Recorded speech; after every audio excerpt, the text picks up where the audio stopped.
They are so nice and crispy. Look at that, y'all. Look. Ooh, y'all. Movie time.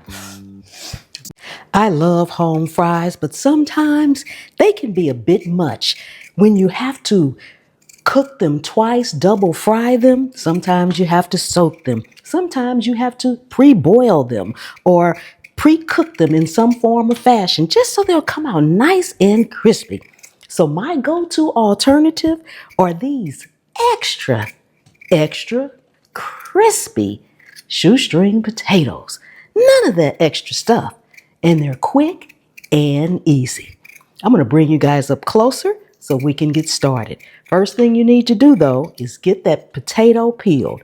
And you need a russet potato.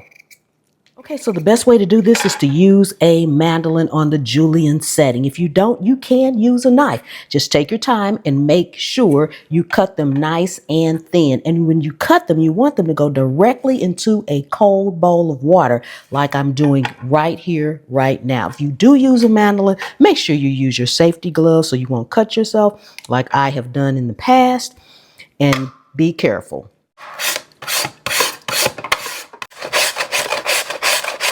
When you finish cutting them up, they should be in shoestrings just like this. Now I'm going to take this over to my sink and I'm going to continue to rinse these until the water is nice and clear. And we'll be right back. You want your potatoes to be in water that's nice and clear like this. Now we drain them and then we dry them. Okay, now you're going to need a tea towel or some towel that's fairly large, or at least two towels so you can put one on top of the other. And you want to go ahead and spread your potatoes on the towel. Spread them out because we need to dry them off. The better you dry them, the more crisp they will be. And my towel is really large, so I get to take this other half and just put it over here and press.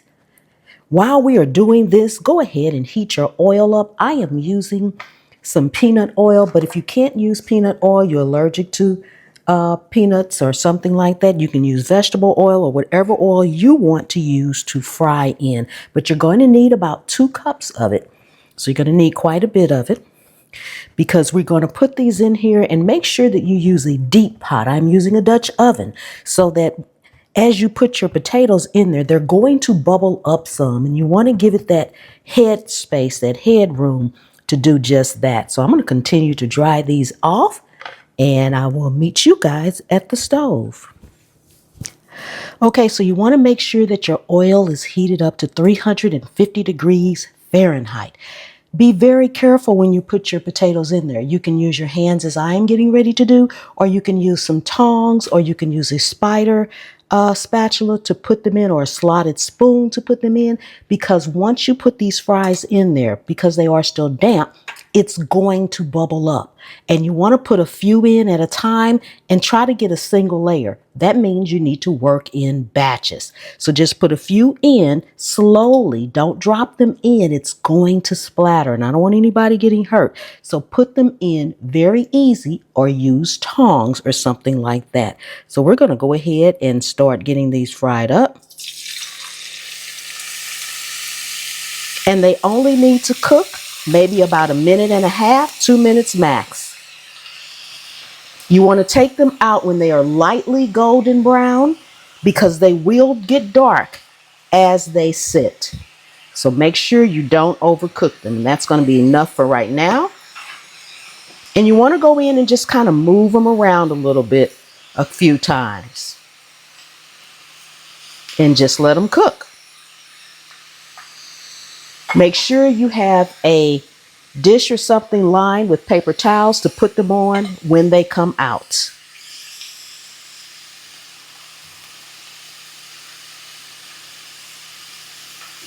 Make sure you don't overcrowd it, otherwise they're going to clump up and they're not going to be individual. They'll be all stuck together, and that's not something we want.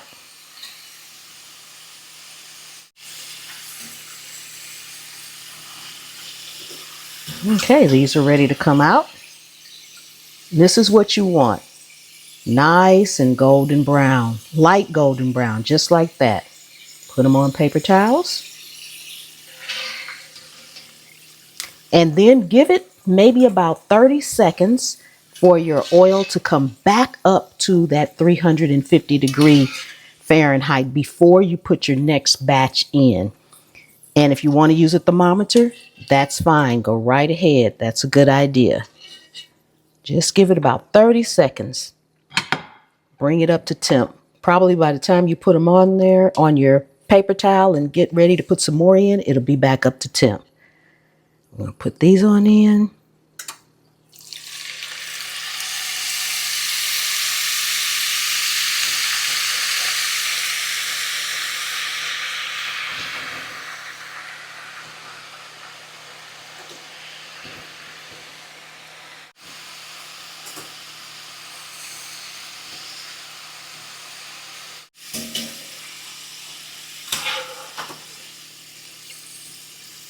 Ooh, these look amazing. Now I'm going to season mine with some of my Pam's Prep all-purpose seasoning. You can simply use salt. I also have a no salt one as well. But once you're done, just go ahead and sprinkle however much seasoning you want on them. I like mine seasoned, so I typically use my Pam's Prep seasoning. Look, don't they look amazing? Oh my goodness. They are so nice and crispy. Look at that, y'all. Look. Crispy, crispy, crispy. Oh my goodness. Ooh, these go well with, you could have these with a juicy steak or just a regular old cheeseburger. Oh, I can't wait to taste them. They also make a wonderful garnish. You can garnish something with these, top it from vegetables to a salad to anything, a tartare, a beef tartare, put it on top for an elegant look. These are just all around amazing. And you saw how simple they were. Oh my goodness. Let me go ahead and do my taste test. But before we get started, if you are new to the channel, welcome, welcome, welcome. Thank you so much for coming and hanging out with me today here in my kitchen. I really do appreciate each and every one of you guys. Take a second and subscribe to the channel. Help me get to 1.5 million subscribers. I really would appreciate it. Returning subscribers, oh my goodness, thank you so much from the bottom of my heart. I am so happy that you all keep coming back and enjoying time with me. Channel members, thank you so much. And if you're not a part of Pam's Private Pantry, y'all missed the live the other day. What are you waiting for? Come on over and join the fun. Okay, enough talk. Let's taste.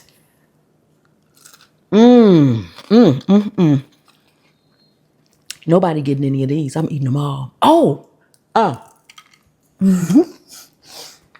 the most amazing thing. You can put these in an airtight container, just like this.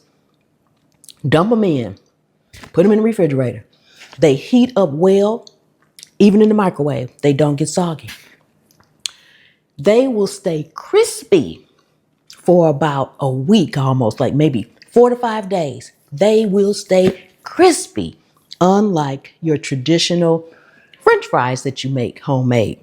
These stay crispy, so I love them. Ooh, y'all. Movie time. Movie time with French fries. I will see you all next time.